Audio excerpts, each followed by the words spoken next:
Hello बच्चों, आइए आज हम अंबेडकर जयंती के बारे में कुछ जानते हैं। सबसे पहले आप सभी लोगों को अंबेडकर जयंती की हार्दिक शुभकामनाएं। आप लोगों को पता है कि आज ही के दिन डॉक्टर भीमराव अंबेडकर जी का जन्म हुआ। क्या आप लोग जानते हैं कब जन्म हुआ था उनका? 14 अप्रैल 1891। 14 अप्रैल 1891 को हुआ था। कहाँ हुआ था? तो एमपी में हुआ। कहाँ हुआ था? एमपी यानी मध्य प्रदेश। उस समय मध्य प्रदेश भारत का हिस्सा था, मध्य हिस्सा था। भारत का क्या था? मध्य हिस्सा था। भीमराव अंबेडकर का यदि हम पूरा नाम यदि देखते हैं तो उनका नाम होता है डॉक्टर भीमराव रामजी अंबेडकर। डॉक्टर भीमराव रामजी अंबेडकर। यदि इस नाम पर आप अच्छे से ध्यान देंगे तो 3 नाम छुपा हुआ है इनके नाम में। क्या 3 गो नाम छुपा हुआ है? पहला नाम है भीम का मतलब भीमा। भीमाबाई उनकी माँ का नाम था। भीमाबाई उनकी माँ का नाम था। और राम जी उनके पिताजी का नाम था, रामजी सकपाल। तो राम जी उनके पिता का नाम था। और लास्ट वाला जो अक्षर आप देख रहे हैं अंबेडकर, ये अंबेडकर उनके गुरुजी का नाम था। अंबेडकर किसका नाम था? अंबेडकर उनके गुरुजी का नाम था। उनके गुरुजी एक ब्राह्मण थे। उनके गुरुजी एक क्या थे? ब्राह्मण थे। देखिए, उतना विषम परिस्थिति में रहते हुए भी डॉक्टर भीमराव अंबेडकर, जिस समय छुआछूत वर्ण व्यवस्था था, उस समय इन्होंने एक इतिहास रचा। इनके जीवनी से हमको एक शिक्षा मिलती है कि हमें जात पात से मतलब नहीं रखना चाहिए। ये कहते थे कि शिक्षित हो, संगठित बनो और तब संघर्ष करो। ये कहते थे कि यदि आपको जीवन में कुछ करना है तो सबसे पहले आपको शिक्षित होना पड़ेगा। इनका एक नारा था कि शिक्षा शेरनी का वो दूध है जिसने इसे पिया है उसने दहाड़ा है। इसलिए जीवन में यदि आपको बढ़ना है तो सबसे पहले आप शिक्षा को सर्वोपरि मानो। चाहे कुछ भी परेशानी हो, कुछ भी आडंबर हो, लेकिन शिक्षित हर हाल में बनो। उस समय में, जिस समय छुआछूत का भावना था, जिस समय वर्ण व्यवस्था था, जो सबसे निचला वर्ण में, क्षुद्र कैटेगरी में, महार जाति से ये संबंधित थे, जो महाराष्ट्र में था। महाराष्ट्र में इनका जन्म हुआ था, सतारा जिला में, महू में हुआ था। महार जाति में जन्म लिए थे। उस समय इस जाति के लोगों को, यानी निम्न कैटेगरी के लोगों को, समाज में पढ़ने लिखने का कुछ भी अधिकार नहीं था। लेकिन फिर भी इन्होंने वो कर दिखाया जिसने उस समय क्या, आज भी एक व्यक्ति के लिए इतना शिक्षित होना एक असंभव कार्य है। कहा जाता था कि उनके पास 32 डिग्रियां थी। बताओ, एक व्यक्ति के पास 32 डिग्रियां कोई आम बात नहीं है।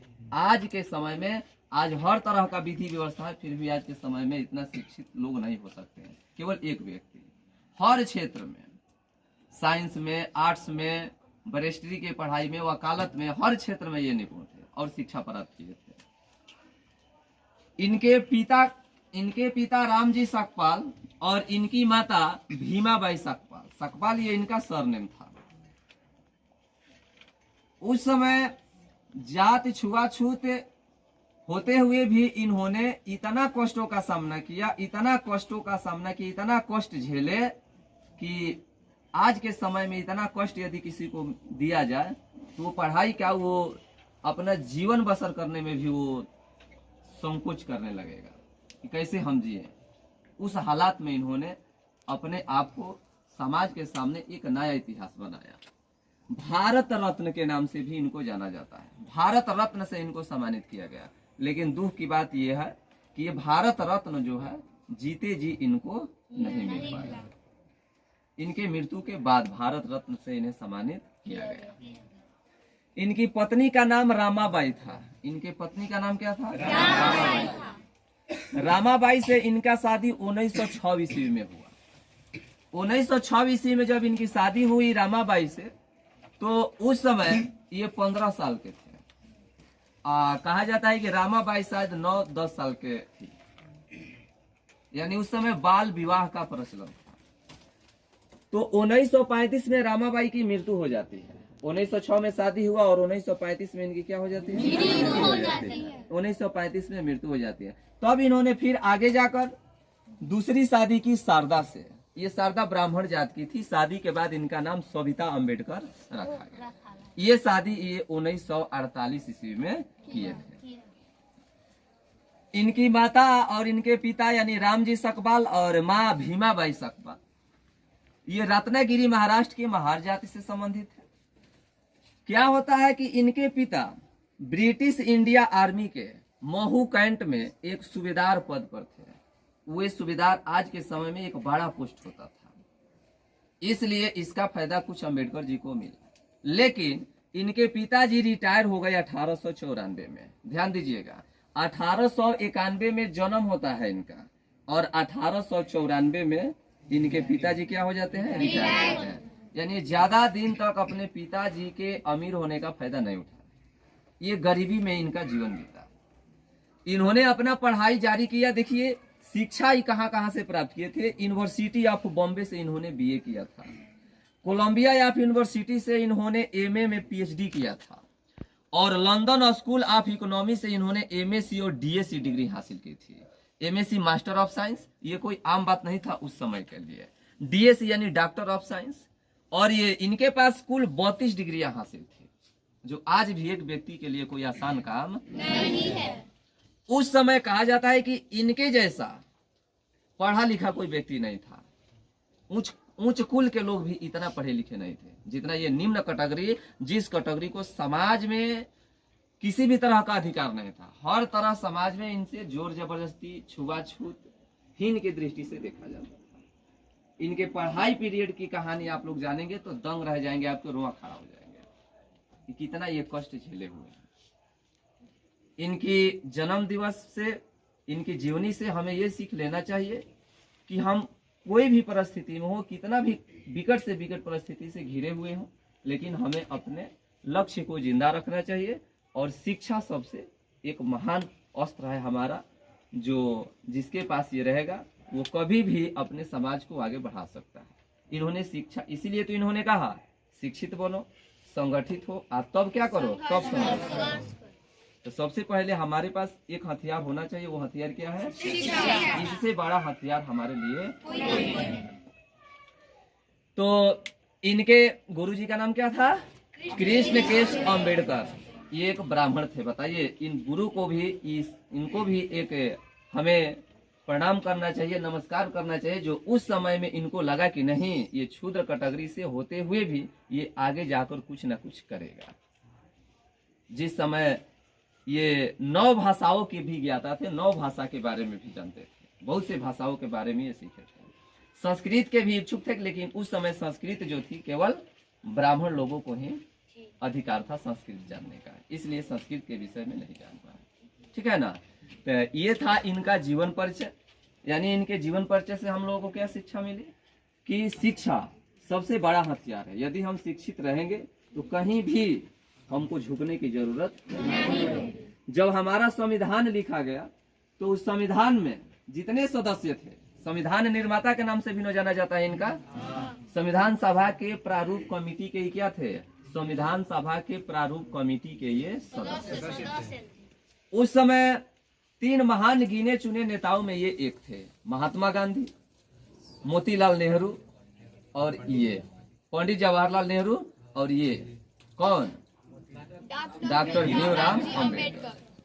संविधान सभा के जितने भी सदस्य थे उनमें केवल बीएन राव को छोड़ दिया जाए, वो भी शिक्षित थे, बीएन राव, लेकिन इनके जैसा नहीं।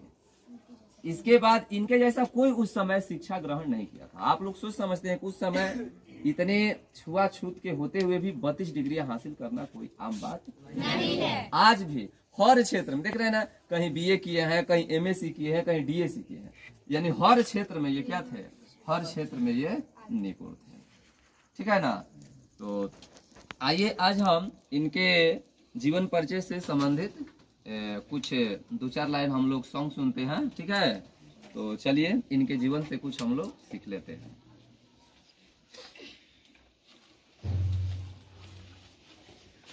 चलिए, ये भोजपुरी सॉन्ग है। इसमें से एक व्यक्ति है जो लोगों को जागरूक कर रहा है ताकि कोई भी हालात हो, हर हालात में अपने बाल बच्चों को पढ़ाने पर विशेष ध्यान दे, क्योंकि इसके अलावा कोई हमारे सामने कोई दूसरा रास्ता नहीं है कदम से कदम मिलाकर चलने के लिए। दलित, खासकर दलित परिवार के जो बच्चे हैं, जो पिछड़े हैं, उनको शिक्षा पर विशेष रूप से ध्यान देने की जरूरत है। तो आइए हम कुछ सॉन्ग सुनते हैं। नून रोटी खा के भले जिंदगी बितावा, हो अपने न पढ़ल बाकी बचवन के पढ़ावा। हो नून रोटी खा के भले जिंदगी बितावा, अपने न पढ़ल बाकी बचवन के पढ़ावा। पढ़ी लिखी सीखे उहे जग में महान बा, हो पढ़ी लिखी सीखी उहे जग में महान बा। आ पढ़ लिख बबुआ कलमिए में जान बा, हो पढ़ लिख बबुआ कलमिए में जान बा। कि इहे पढ़ैया अम्बेडकर जी कैले, आ घरे घरे शिक्षा के अलख जगैले। होई है पढ़ैया अम्बेडकर जी कैले, आ घरे घरे शिक्षा के अलख जगैले। पढ़ी लिखी राची दिहले, हो पढ़ी लिखी राची दिहले, देख देश के संविधान बा। हो पढ़ी लिखी राची दिहले, देख देश के संविधान बा। आ पढ़ लिख बबुआ कलमिए में जान बा। कि कहे विवेकानंद ज्योतिबा फूले, कि लइकन के पढ़े खातिर भेजय स्कूले। कि कहे विवेकानंद ज्योतिबा फूले, कि लइकन के पढ़े तू भेजय स्कूले। कि पढ़ल के समाज में, कि पढ़ल के समाज में हो अलग पहचान बा। हो पढ़ लिख बबुआ कलमिए में जान बा, हो पढ़ लिख बबुआ कलमिए में जान बा। ठीक है, धन्यवाद।